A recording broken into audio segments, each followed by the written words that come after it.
Hello aspirants, welcome to our channel way to get hope. நம்ம இன்றைக்கி பார்க்க போகிறது ஜனவரி 4, 2024 கரண்ட் அஃபேர்ஸ். வாங்க பார்க்கலாம். ஃபர்ஸ்ட், கலைஞர் மு கருணாநிதி பொற்கிழி விருது.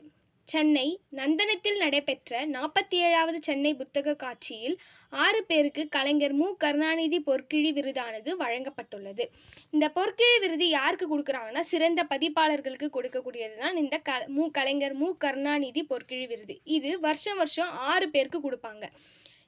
இந்த ப்ரைஸ் கூட, அதாவது இந்த விருது கூட 1,00,000 ரொக்கமும் ப்ளஸ் பாராட்டு சான்றிதழும் கொடுக்குறாங்க. இந்த விருதை ஆர்கனைஸ் பண்ணது யாருன்னா, எடுத்து நடத்துனது யாருன்னா பாபாசி, அதாவது book sellers and publishers associations of South India. Again சொல்கிறேன், book sellers and publishers association of South India. இவங்க தான் இந்த விருதை கொடுக்கறதுக்கு ஆர்கனைஸ் பண்ணவங்க. யார் யாருக்கு கொடுத்துருக்காங்கன்னு பார்க்கலாம் வாங்க.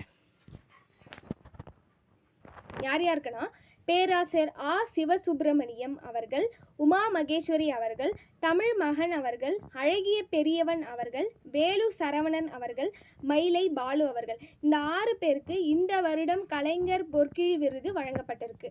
யார் வழங்கினாங்கன்னா, நம்ம தமிழ்நாட்டின் முதலமைச்சர் மு க ஸ்டாலின் ஐயா அவர்கள்தான் இந்த 47வது புக் ஃபேர் நடைபெற்றும் போது இந்த கலைஞர் கருணாநிதி பொற்கிழி விருது வழங்கியிருக்காங்க இவங்களுக்கு.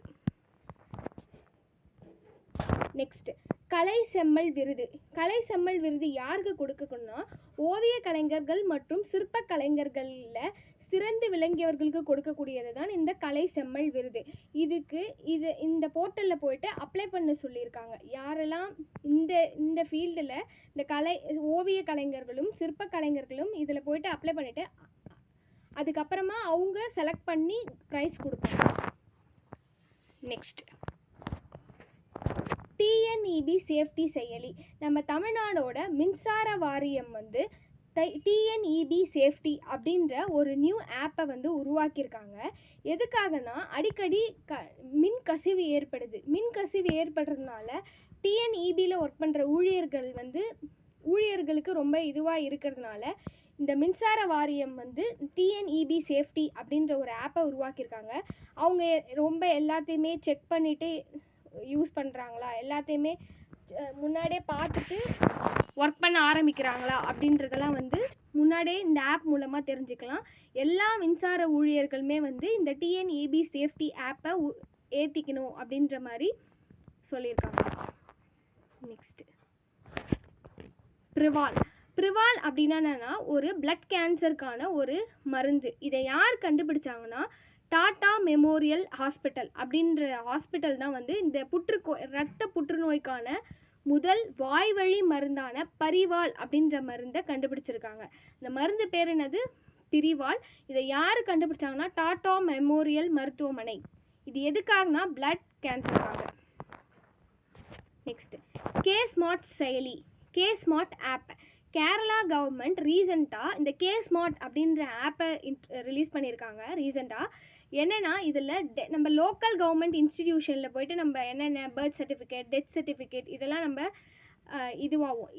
இதுக்கு ஈஸியாக இருக்கிறதுக்காக நம்மளோட டெக்னாலஜியை இம்ப்ரூவ் பண்ணுற மாதிரி இருக்கும். இந்த ஆப் மூலமாக நம்மளோட பர்த் சர்டிஃபிகேட், நம்மளோட டெத் சர்டிஃபிகேட், நமக்கு தேவையான கவர்மெண்ட் சர்டிஃபிகேட்லாம் இந்த கே ஸ்மார்ட் ஆப் மூலமாகவே நம்ம டவுன்லோட் பண்ணிக்கலாம். நெக்ஸ்ட், லூசின்றது ட்ரோன் அப்படின்றத ஒன்றுத்தை ஜெர்மனி கவர்மெண்ட் இன்ட்ரடியூஸ் பண்ணியிருக்காங்க. நான் படித்து காமிக்கிறேன். ஃபஸ்ட்டு, பேரிடர்களால் பாதிக்கப்பட்டவர்களை ஒளியை கொண்டு கண்டறியும் விதமாக ஜெர்மனி நாடானது லூசி என்ற ட்ரோனை கண்டறிந்துள்ளது. இந்த லூசிக்கான அப்ரிவேஷன் பார்ப்போம். Listening system using a crow's nest array. இது என்னென்னா, டிசாஸ்டர் அப்போது சவுண்டு மூலமாக என்ன அங்கே யார் இருக்கா அப்படின்றத தெரிஞ்சுக்கிறதுக்காக ஒரு ட்ரோனை ரிலீஸ் பண்ணியிருக்காங்க. அந்த ட்ரோன் பேர் தான் லூசி. அதுக்கான அப்ரிவேஷன் இன்னொரு டைம் சொல்கிறேன். Listening system using a crow's nest array. Next, BRICS கூட்டமைப்பு ரீசெண்டாக நடந்துச்சு. இப்போ இனிஷியலாக ஃபஸ்ட்டு பிரிக்ஸ் அப்படின்றது எப்போ ஆரம்பித்தாங்கன்னா 2001 தான் ஆரம்பித்தாங்க. ஃபஸ்ட்டு சம்மிட் எப்போ நடந்ததுன்னா 2009 தான் ஃபஸ்ட்டு சம்மிட் அப்படின்றது நடந்திருக்கு. பிரிக்ஸ்னால் என்ன அப்படின்னா இது வந்து ஒரு இன்டர் கவர்மெண்டல் ஆர்கனைசேஷன். இனிஷியலாக 4 கண்ட்ரி தான் இருந்தது. எந்தெந்த கண்ட்ரி இருந்ததுன்னா பிரேசில், ரஷ்யா, இந்தியா, சைனா. இந்த 4 கண்ட்ரி தான் இருந்தது. பிரேசில், ரஷ்யா, இந்தியா, சைனா, இந்த 4 கண்ட்ரி தான் இருந்தது. இப்போ ரீசண்டாக தான் வந்து 2009 ஃபஸ்ட்டு சம்மிட் நடந்திருக்கும். 2010 சவுத் ஆஃப்ரிக்காவும் இணைந்திருப்பாங்க. இணைஞ்சோடனே இதுக்கு பேர் பிரிக்ஸ் அப்படின்னு மாறிடும். பிஆர்ஐசி பிரிக்குன்னு இருந்தது. பிரிக்ஸுன்னு 2010 சவுத் ஆஃப்ரிக்கா ஆட் ஆனோடனே பிரிக்ஸ்ன்னு மாறிடும். ஆனுவலாக, அதாவது வருஷம் வருஷம் இந்த பிரிக்ஸ் சம்மிட் வந்து நடக்கும். 2021 நம்ம இந்தியா நடந்திருக்கு. அது வந்து 13வது சம்மிட். 2022 நடந்தது, சைனாவில் நடத்துகிறாங்க. அது 14வது சம்மிட். 2023 அதாவது போன வருஷம் நடத்துனது யாருன்னா சவுத் ஆஃப்ரிக்கா நடத்திருக்காங்க. அது வந்து 15th சம்மிட். ஸோ இனிஷியலாக பிரிக்ஸ் அப்படின்றத எஸ்டாப்ளிஷ் பண்ணவர் யாருன்னா ஜிம் ஓ நில். அவர் தான் வந்து இந்த பிரிக்ஸ் அப்படின்றத எஸ்டாப்ளிஷ் பண்ணார். இப்போ ரீசண்டாக 5 நாடுகள், ஃபஸ்ட் இனிஷியலாக இப்போது 5 நாடு இருக்குது. இப்போ அகைன் 5 நாடு இதில் இணைஞ்சிருக்காங்க. யார் யாருன்னா Egypt, Ethiopia, Iran, Saudi Arabia, ஐக்கிய அரபு, அதாவது யுஏஇ. எகிப்த், அகைன் சொல்கிறேன், Egypt, Ethiopia, Iran, Saudi Arabia, ஐக்கிய அரபு அமீரகம், யுஏஇ. மொத்தம் அப்போ 10 ஆகிடும். யார் யார்? Brazil, Russia, India, China, South Africa, அடுத்து Egypt, Ethiopia, Iran, Saudi Arabia, UAE. அப்போ மொத்தம் இப்போ 10 நாடாயிட்டிருக்கும். 2024 எங்கே நடக்க போகுது அப்படின்னா, அதாவது 16வது சம்மிட் எங்கே நடக்க போகுதுன்னா ரஷ்யாவில் நடக்க போகுது. அதுதான் இதில் கொடுத்துருக்கோம். 2006 பிரிக் அப்படின்ற ஒரு ஆகிய நாடுகள் இருந்துச்சு. 2009 தான் ஃபஸ்ட்டு சம்மிட் நடந்ததாக சொல்கிறோம். ஃபஸ்ட்டு சம்மிட் எப்போனா 2009 நடந்துச்சு. 2010 சவுத் ஆஃப்ரிக்கா, பார்த்தீங்களா, சவுத் ஆஃப்ரிக்கா அப்படின்றது இணைஞ்சிச்சு. இப்போ ரீசண்டாக 5 இருந்துச்சு கடைசியாக. இப்போ ரீசண்டாக 5 ஆட் ஆகிருக்கனால மொத்தம் 10 கண்ட்ரி ஆகிடுது. நெக்ஸ்ட், ஜம்மு காஷ்மீர். பிரதம மந்திரி விஸ்வகர்மா திட்டத்தினை செயல்படுத்திய யூனியன் பிரதேசமாக ஜம்மு காஷ்மீர் திகழ்கிறது. இந்த விஸ்வகர்மா திட்டம் 17/9/2023. விஸ்வகர்மா அப்படின்னா என்ன அப்படின்னா, இது வந்து ஒரு பாரம்பரியமான கருவி, கையால் செய்யப்பட்ட பொருள். பாரம்பரியம் திறன்களை வச்சு நம்ம ஒரு கருவியெல்லாம் மேக் பண்ணுவோம் இல்லையா. கைவினை கலைஞர்கள் அவங்கெல்லாம் இது பண்ணுவாங்க இல்லையா, அந்த கூடைப்பந்து நெய்யறது, இந்த இதெல்லாம். இதுக்கு இவங்களெல்லாம் உற்சாகப்படுத்தி அவங்களோட இதை பூஸ்டப் பண்ணுறதுக்காக கொண்டு வரப்பட்டது தான் இந்த விஸ்வகர்மா அப்படின்றது. இந்த விஸ்வகர்மாவில் வந்து இனிஷியலாக 1 lakh லோன் கொடுத்தாங்க. அதுக்கப்புறம் 2 லட்சம் வரைக்கும் லோன் கொடுக்குறாங்க. யார் யாரெல்லாம் இந்த விஸ்வகர்மா திட்டத்தின் கீழே வருவாங்க, எந்தெந்த தொழிலெலாம் வரும் அப்படின்னு பார்த்திங்கன்னா, கல் தச்சர்கள், காலணி தைப்பவர்கள், காலணி செய்பவர்கள், தச்சர், பொற்கொள்ளர், குயவர், சிற்பிகள், கொத்தனார், முடி திருத்தம், கயிறு செய்பவர், பூ மாலை கட்டுபவர், சலவை தொழிலாளர், டெய்லர். கிட்டத்தட்ட ஒரு 18 பேருக்கு இந்த இது பொருந்தும், இந்த விஸ்வகர்மா திட்டம் அப்படின்றது. இந்த கைவினை தொழிலாளர்களுக்கு பூஸ்டப் பண்ணுறதுக்காக தான் இந்த விஸ்வகர்மா அப்படின்ற திட்டத்தை நம்ம பிரைம் மினிஸ்டர் அவர்கள் கொண்டு வந்திருக்காங்க. அது மட்டும் இல்லாமல் இது 5 வருஷம், 2023 2028 வரைக்கும் தான் இது இருக்கும். இதுக்காக எவ்வளோ செலவு பண்ணியிருக்காங்கன்னா 13 கோடி செலவு பண்ணியிருக்காங்க. நெக்ஸ்ட், குடிநீர் இணைப்பு. இந்தியாவின் கிராமப்புற பகுதியில் 5.33 கோடி வீடுகளில் குடிநீர் இணைப்பு இல்லை என தெரிவிக்கப்பட்டுள்ளது.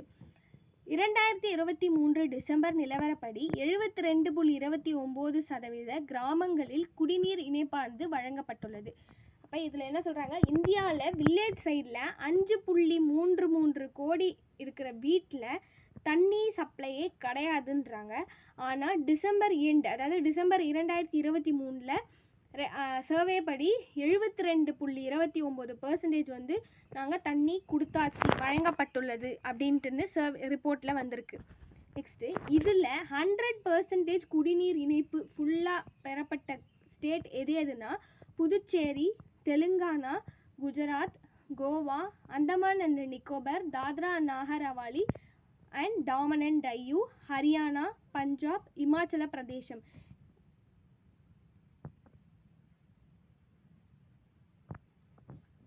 இந்த ஸ்டேட்டில் மட்டும் 100% குடிநீர் இணைப்பு வழங்கப்பட்டதாக சொல்கிறாங்க, ரிப்போர்ட் வந்திருக்கு. நெக்ஸ்ட்டு யார் யாருக்கெல்லாம் பின்தங்கி இருக்காங்க, எந்தெந்த ஸ்டேட்லாம் பின்தங்கி இருக்குன்னா மேற்கு வங்கம், ராஜஸ்தான், ஜார்க்கண்ட் போன்ற மாநிலங்கள் குடிநீர் இணைப்பு பெறுவதில் பின்தங்கி உள்ளன. தமிழ்நாட்டில் எவ்வளோ குடிநீர் இணைப்பு பெறப்பட்டிருக்குன்னா 78.5% எல்லாருக்கும் வாட்டர் சப்ளை கிடச்சிருச்சு அப்படின்னு சொல்கிறாங்க.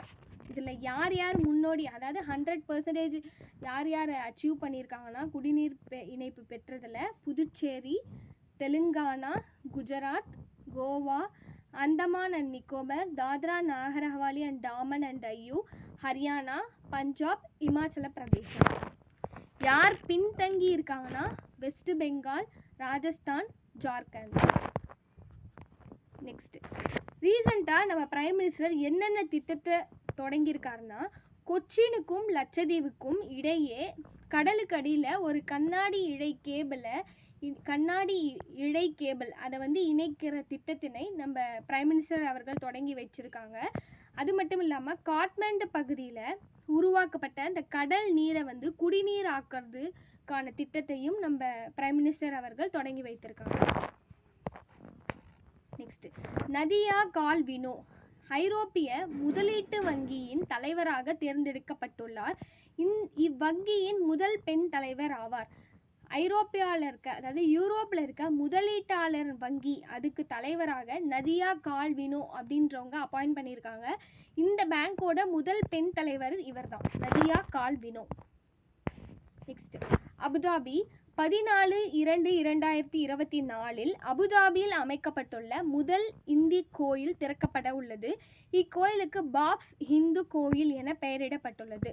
அபுதாபியில் February 14, 2024 அன்னைக்கு ஃபஸ்ட்டு ஹிந்து டெம்பிள் ஓப்பன் பண்ணுறதா சொல்கிறாங்க. அந்த ஹிந்து டெம்பிளோட நேம் என்னென்னா பாப்ஸ் ஹிந்து டெம்பிள் அப்படின்னு பெயரிட்டிருக்காங்க. இதுதான் January 4, 2024 கரண்ட் அஃபேர்ஸ். பிடிச்சிருந்தால் லைக் பண்ணுங்கள், உங்கள் ஃப்ரெண்ட்ஸுக்கு ஷேர் பண்ணுங்கள். தேங்க்யூ ஃபார் வாட்சிங்.